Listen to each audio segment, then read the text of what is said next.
Every new U.S. president promises that everything will be different.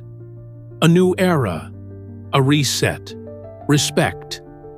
But just a few months pass, and we're back to sanctions, accusations, and Cold War rhetoric. Why does this happen again and again? Is Russia always to blame? Or is it not about the president at all? We will find out who really controls relations between the two powers, and why the script seems to have been written long ago. Every time a new president enters the White House, familiar words come out of his mouth. We need to reset relations with Russia. We will work with Moscow on the basis of mutual respect. This is the beginning of a new era of cooperation. These phrases sound almost like incantations. Regardless of party affiliation, every American leader, from Republican Ronald Reagan to Democrat Barack Obama, has declared a desire for dialogue. George W. Bush claimed to have looked into the soul of Vladimir Putin. Donald Trump called him smart, and Joe Biden promised stability and predictability. But a few months pass, and an ice age sets in. It's as if someone has flipped a switch. Promises melt away like smoke. Sanctions, accusations, confrontation. What is the reason for this repetition? Why is the same scenario being played out over and over again? Are all these statements insincere, or is there something more to it than just political games? To understand this, we need to look at the chronology of events. Take Barack Obama, for example. In 2009, his administration loudly proclaimed a reset with Russia. Secretary of State Hillary Clinton even presented Lavrov with a symbolic button, albeit with a translation error. The gesture seemed friendly, but within a year, the situation had changed dramatically. The arrests of opposition figures in Moscow, Russia's position on Syria and Libya, and later the Ukrainian crisis all became reasons for a new wave of cooling. Trump, elected amid allegations of Russian interference, tried hard to distance himself from the image of friend of the Kremlin. Although there were positive notes in his rhetoric, his administration's real policy included tough sanctions, consulate closures, and the expulsion of diplomats.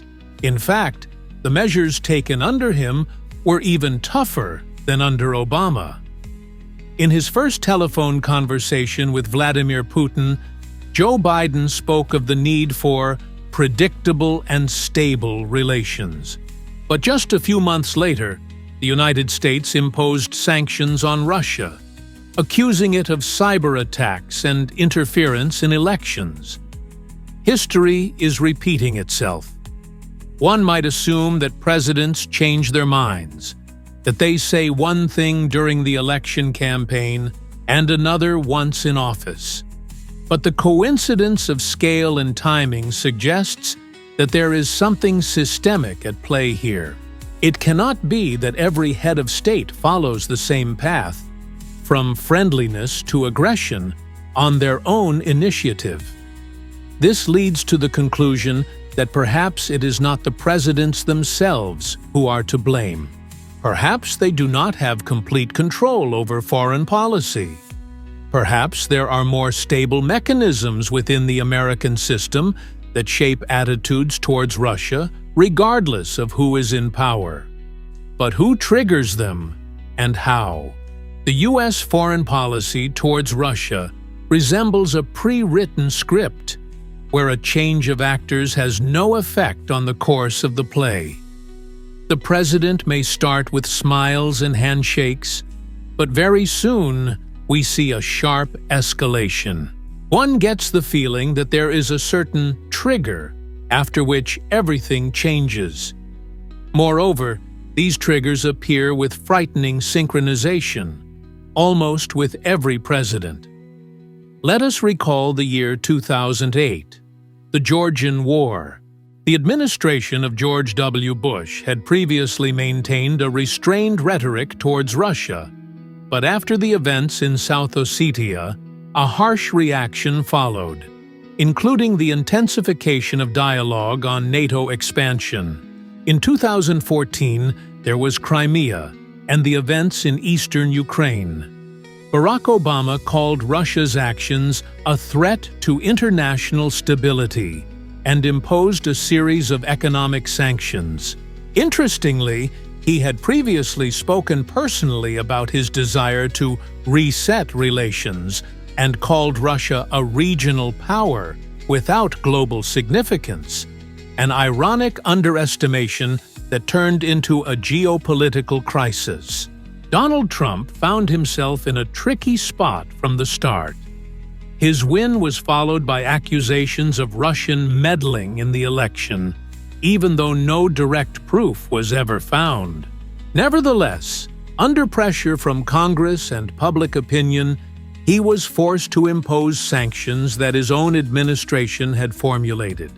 Moreover, in 2018, the United States withdrew from the Intermediate-Range Nuclear Forces Treaty, accusing Russia of violations. Formally, the State Department was the initiator, but the decision was signed by Trump. Joe Biden followed the same path. In 2021, there was a new round of accusations of cyber attacks, sanctions against Russian individuals and legal entities, and diplomatic conflicts. Although Biden's personal statements began with phrases about stability, the reality was far from these words. His administration began to actively promote the idea of an autocratic threat from Russia, and rhetoric reminiscent of the Cold War intensified. This cycle, from diplomacy to confrontation, is striking. And the question arises, can one person, even if he is president, be the initiator of such drastic changes? Have they all really changed their minds? Or become disappointed in Russia so quickly? If you look more closely, it becomes clear that most decisions are not made by the president alone. They often originate in Congress, the State Department, or influential think tanks and lobbyists who are pushing their own agenda. The president is left to sign the documents, or not sign them, at the risk of coming under political pressure. Thus, sanctions, military aid to other countries, and diplomatic moves are often not the decisions of a single person, but the result of complex interactions between dozens of institutions. It seems that as soon as the head of state shows any initiative that differs from the established course, the system reacts immediately.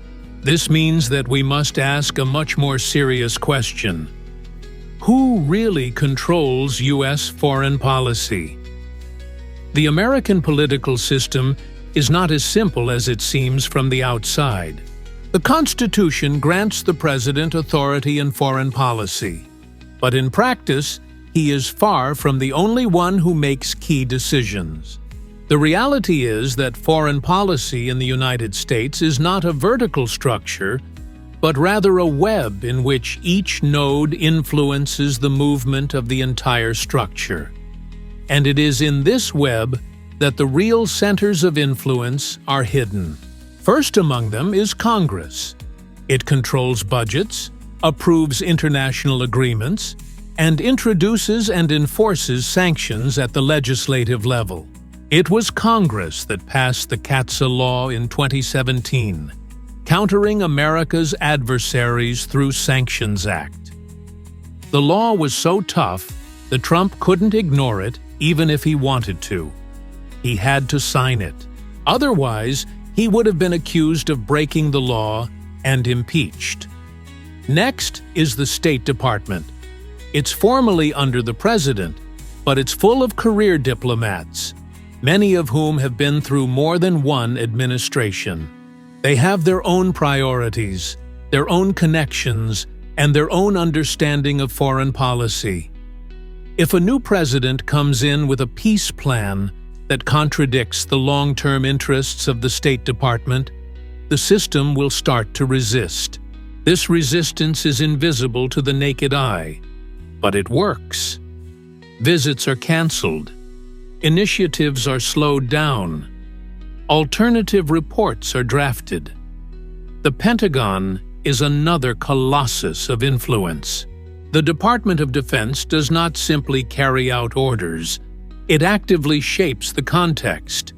It publishes reports on threats, plans exercises, and distributes funding to allies. If Russia is considered a potential adversary in strategic documents, the president will have to take this into account when making any decisions. The Central Intelligence Agency, the National Security Agency, and other intelligence agencies also play a huge role. They shape the worldview on which the president's daily briefings are based.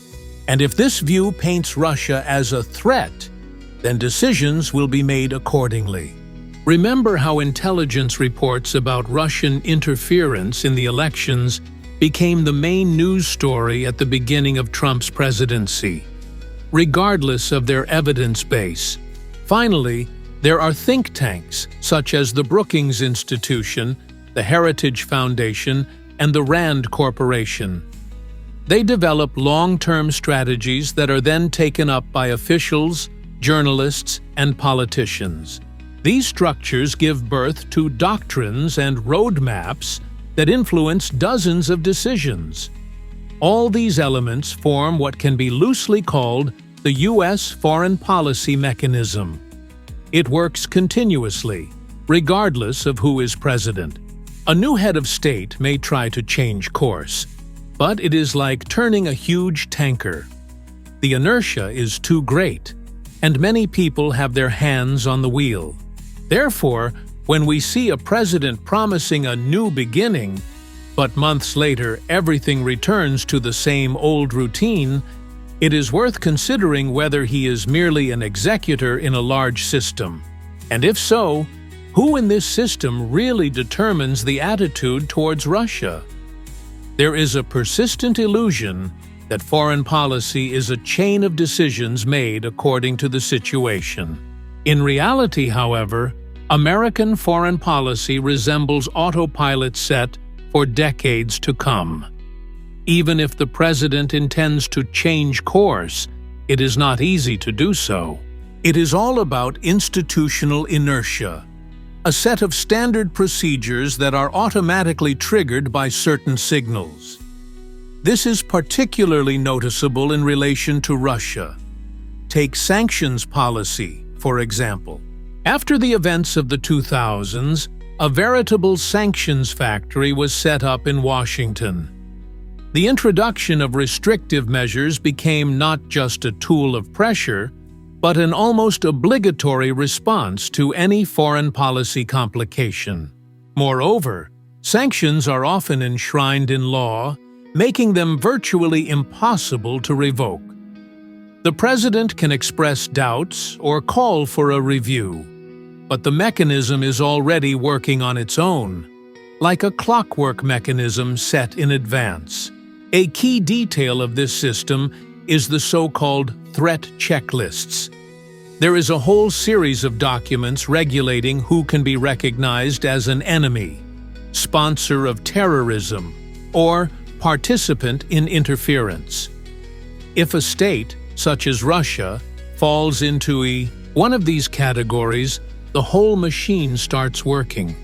Financial sanctions, bans on technology supplies, diplomatic restrictions.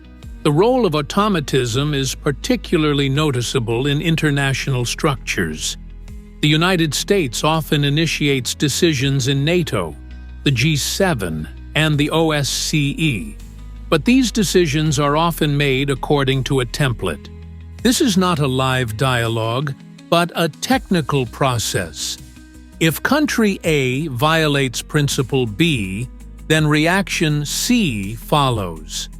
In essence, it is an algorithm. And since the early 2000s, Russia has increasingly found itself embedded in the negative version of this algorithm. Even a change of administration does not alter the overall trajectory. When a new president takes office, he is provided with the so-called Presidential Daily Brief, a daily report from intelligence and analysts. It contains conclusions, not raw information. In other words, the president receives a filtered picture. And if Russia is identified as a threat, the head of state does not have many options. Any soft steps will be interpreted as weakness. Interdepartmental committees play a special role in maintaining this automaticity. The National Security Council, congressional groups, and the Sanctions Council apparatus are all structures staffed by professional bureaucrats who are far removed from the change of power. They act according to instructions developed years earlier. Their task is not to invent policy, but to follow already approved lines of conduct.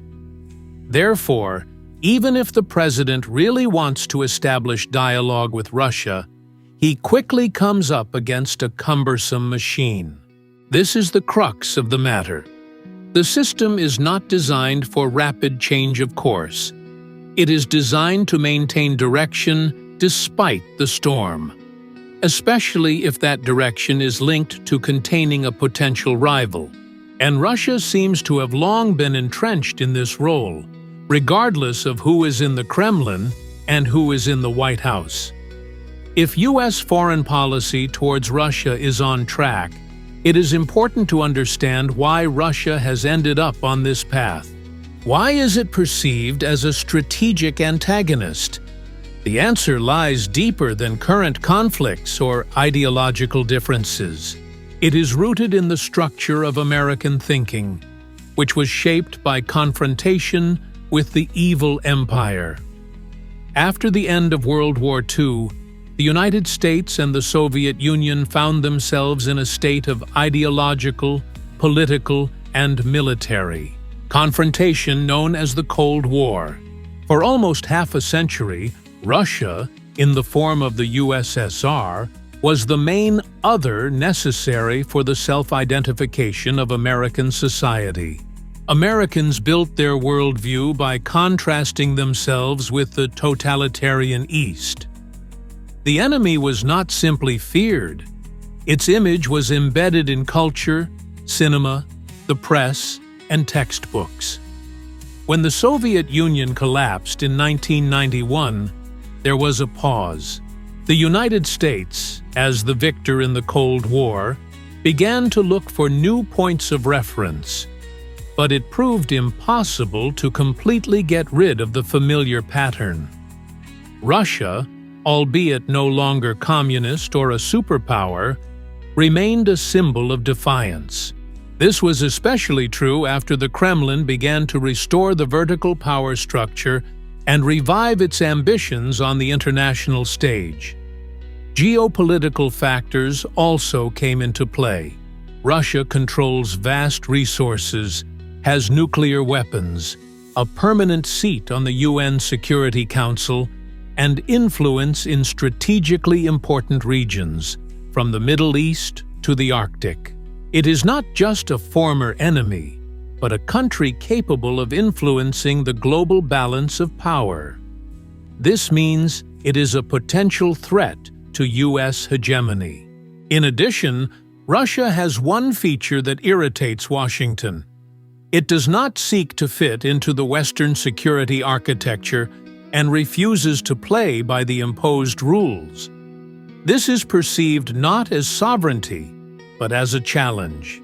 When Russia blocks resolutions in the UN Security Council, conducts military operations in Syria, or declares red lines in Eastern Europe, this is perceived as undermining American influence.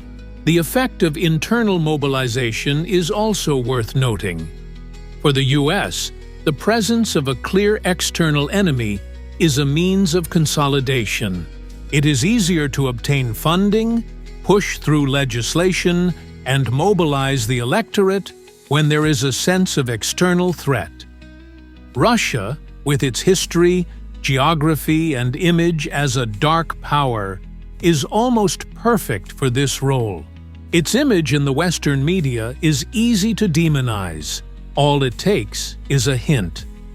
Thus, Russia has fallen into a trap of perception.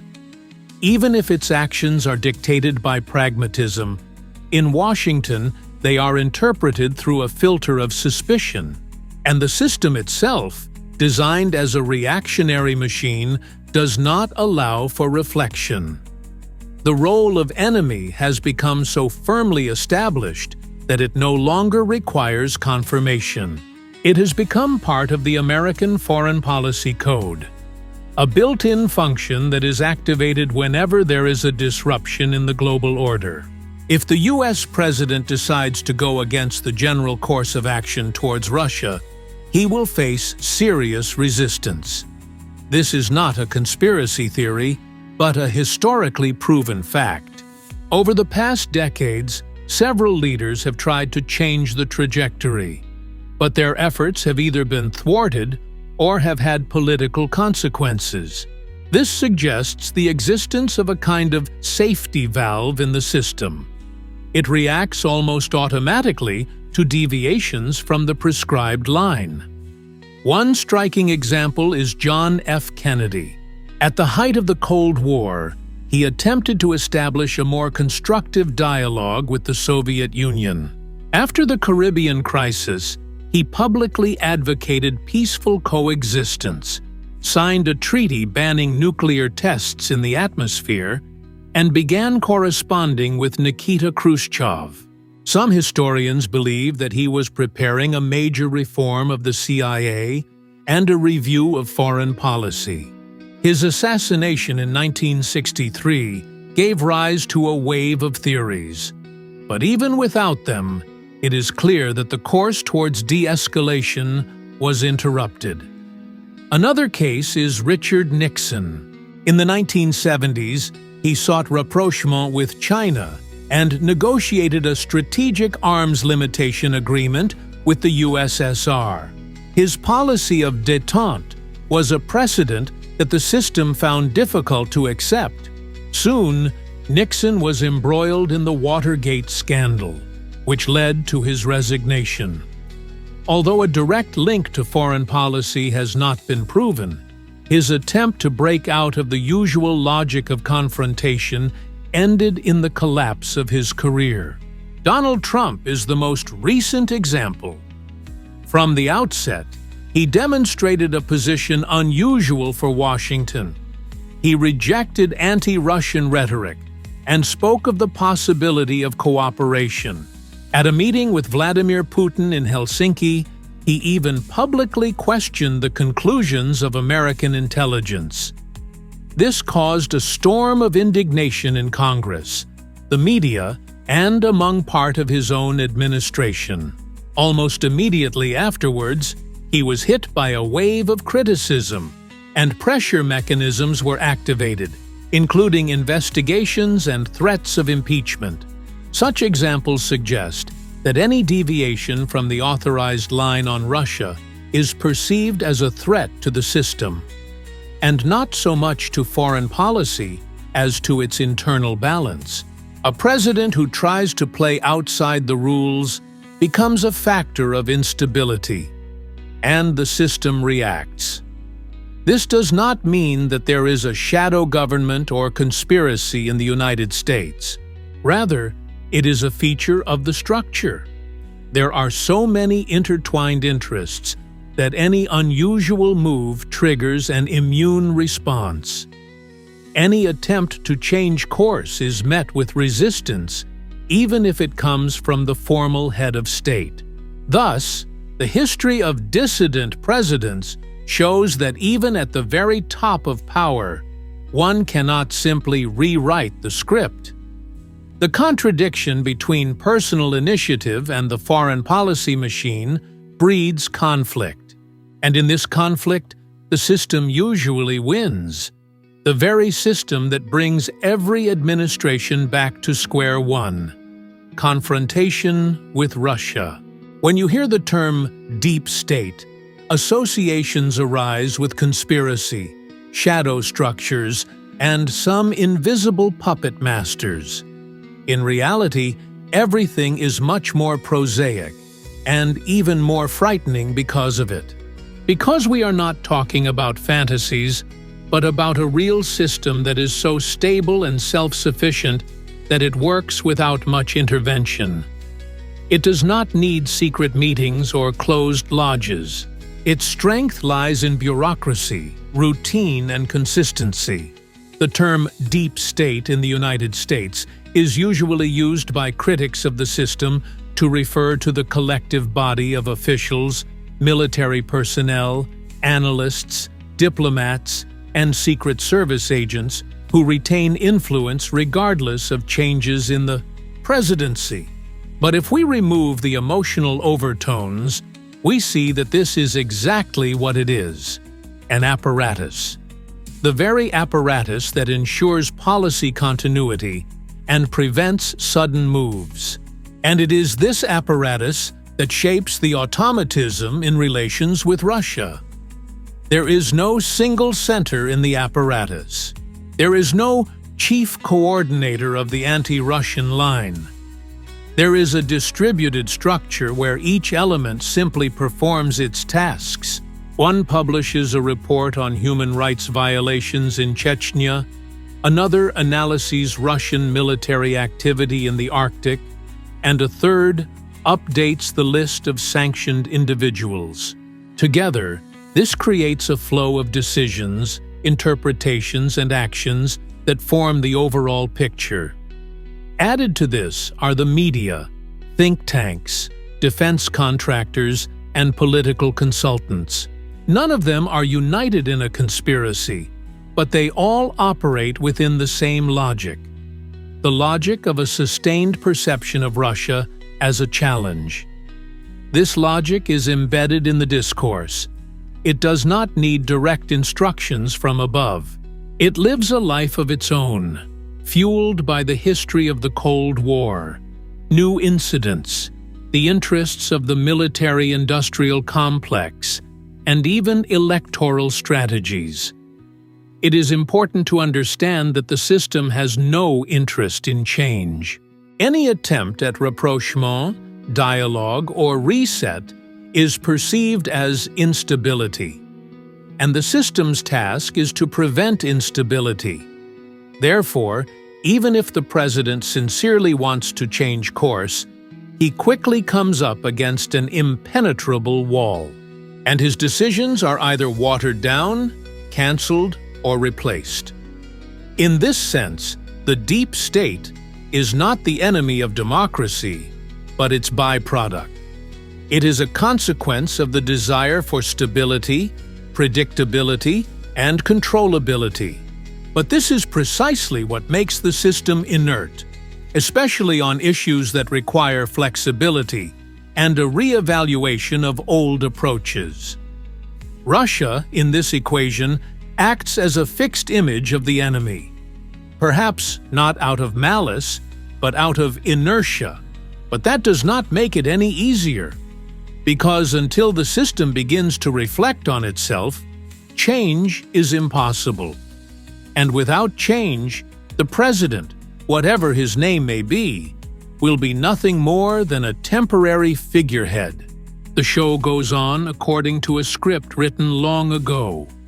And in this script, Russia, alas, is not a partner, but a permanent enemy.